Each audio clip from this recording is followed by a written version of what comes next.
Let's define awareness as a glowing ball of light. So imagine an orb, a glowing ball of light that can float around. Let's call that awareness and put that aside.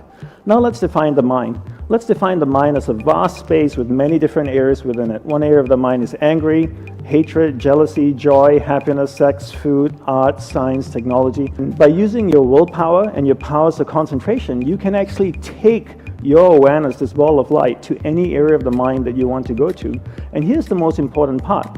Where your awareness goes, that's where your energy is flowing. So if your awareness goes to the angry area of the mind, your energy is flowing there, it's actually strengthening that particular area of the mind. So this is the theory of it. If I took a watering can and I watered a garden bed, would the weeds grow or the flowers grow? Both, right? Water has no ability to discriminate between the weeds and the flowers. Whatever I water starts to grow. Energy is the same way as well. If I took energy and I invested it into something negative, it will grow and become more negative. And if I took energy, invested it into something positive, it will grow and become more positive. Energy has no ability to discriminate between what's positive and what's negative. Whatever you invest energy into starts to grow and manifest in your life.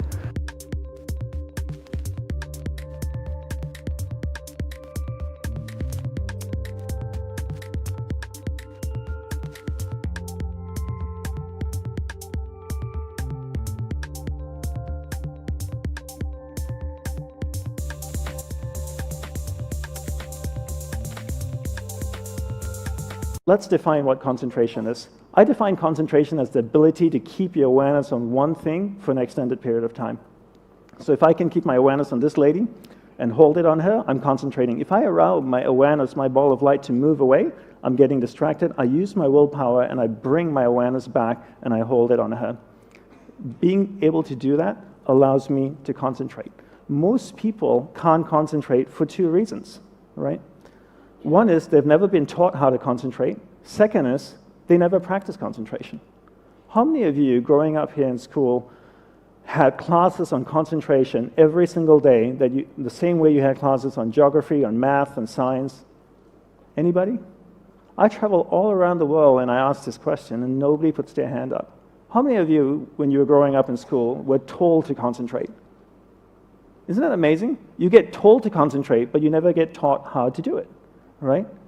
When I was growing up, I got told to concentrate all the time. Dandapani, concentrate on doing your homework. Dandapani, concentrate on eating your food. Anybody want to show me how to do it? No. How many of you have kids? How many of you tell your kids to concentrate? Have you ever showed them how to? No, right? And then if you don't show them how to concentrate, how would they know how to do it? And then if you want to be good at something, you have to practice it. If you want to be really good at concentration, you need to practice it all day. People are good at distraction because that's what they practice all day long. It's not that they don't have the ability to concentrate, they've just practiced distraction and become really, really good at it. So how do we concentrate? We concentrate by practicing doing one thing at a time and integrating this practice into our everyday life. So for me, I look at my average day and I ask myself, what's a reoccurring event in my life? Every day I speak with my spouse. Every time I speak with my spouse, I give her my undivided attention. I keep my awareness on her. It drifts away, I bring it back. It drifts away, I bring it back. I keep my awareness on her. I give her my undivided attention. Now, every day I also speak to my clients. I speak with my clients. I speak with my friends, family. Every time I speak with somebody, I give them my undivided attention. If I'm on the phone, I give the person on the phone my undivided attention. I practice doing one thing at a time. By the end of the day, I've clocked about maybe 6 to 8 hours of practicing concentration. 6 months later, I become really good at concentration. 12 months later, I become really good at concentration. The best way to become good at something is to take a tool and insert it into a reoccurring event in your life. And this is the best way to become good at something rather than to create another practice in your life. Just take a tool and insert it into the practice, into a reoccurring event in your life.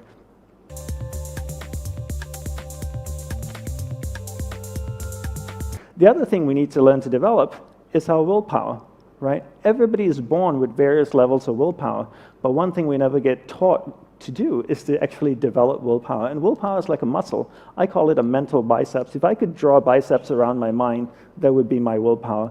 There are 3 ways to develop willpower. 1, finish what you begin. 2, finish it well beyond your expectations. 3, do a little bit more than you think you're able to do. All of these 3 ways require effort, and that effort is willpower. Right? So how do I develop willpower? I take these 3 methods and I apply it to things that reoccur in my life. What's something that reoccurs in my life every day? Every day I sleep. What a great opportunity to develop willpower. Before I go to sleep, I floss, I brush my teeth, put on my pajamas, I go to sleep. When I wake up in the morning, I finish the process of sleep. How do I finish the process of sleep? I make the bed every day. So every day I wake up in the morning, I make the bed.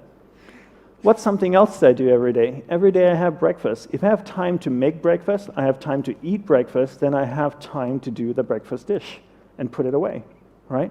So I finish the process that I begin. And I bring this into everything that I do. Then throughout the day, I develop willpower. The more I practice this, the better I get. Now I have tremendous amount of willpower. After 6 months, I've developed a lot of willpower. Every time my awareness drifts away, I use that mental muscle, that willpower, to bring my awareness back. Then I use the powers of concentration that I've developed to hold my awareness on what I'm focused on. And because I'm focusing on that, where my awareness goes, energy flows, and now my energy is flowing towards what I want. That starts to manifest in my life. That's why it's so important, firstly, to understand there's a separation between awareness and the mind, two completely different things.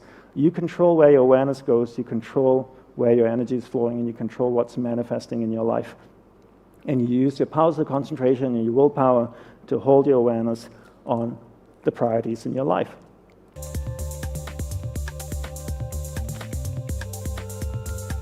The next thing we want to do is to learn to manage energy in our life, right? This is based on the premise that we only have so much energy each day. We have a finite amount of energy each day. Each day we have this much energy. We take our energy and we invest it into people and things around us. We keep investing until we have no more energy left. We get exhausted. That's usually around 11 or 11:30 or midnight. We go to sleep. Our energy builds up again. We go out the next day and we invest our energy into people and things till we have no more energy. But the one thing most people don't do is we never evaluate who and what we're investing our energy in. So I always tell people to treat energy the same way you treat money. It's a finite resource that needs to be wisely managed, wisely reallocated, and wisely invested. No matter how rich you are, you only have so much money, right? And before you spend money, most of us think and evaluate what we're investing our money in. If somebody asks us for $5,000 or $30,000 to invest into a startup or a company, we would ask questions. We just wouldn't hand them $30,000. We would ask, what's your plan with it? What are you going to do with this money? What's my return on my investment? Because it's a finite resource. So why don't we do the same thing with energy? Before we invest energy into someone or something, why don't we evaluate if that person or that thing is deserving of our energy? Because if you only have this much energy, and if I took 10% of my energy and I gave it to John, that's 10% I could have given to my spouse, my business, the things and people that I love.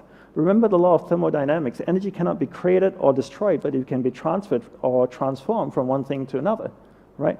So I can't create energy. If I give 10% to John, I want to know he's going to do something good with it. Because if he's just going to squander it, I'd rather take it and give it to the people and things that I love.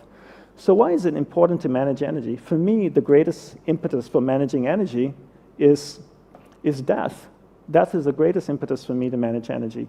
I realize that life is finite, that I only have one life as me.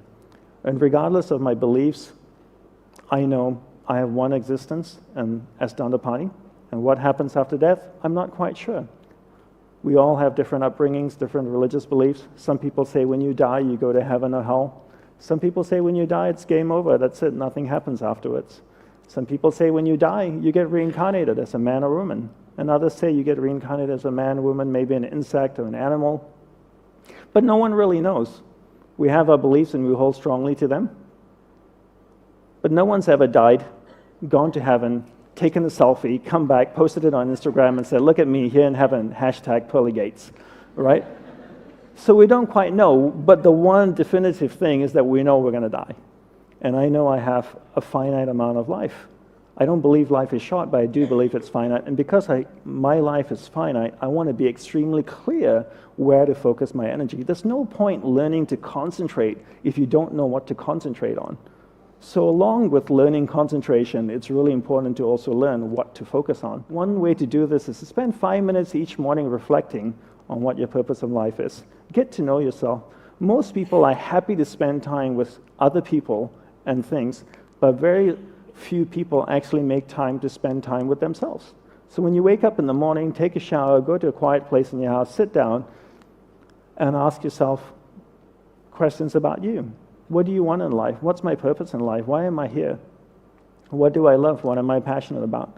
How many people can genuinely answer, this is my purpose in life? Very, very few people. Once you're clear with your purpose, you know what to concentrate on, and you know what to direct your finite amount of energy towards.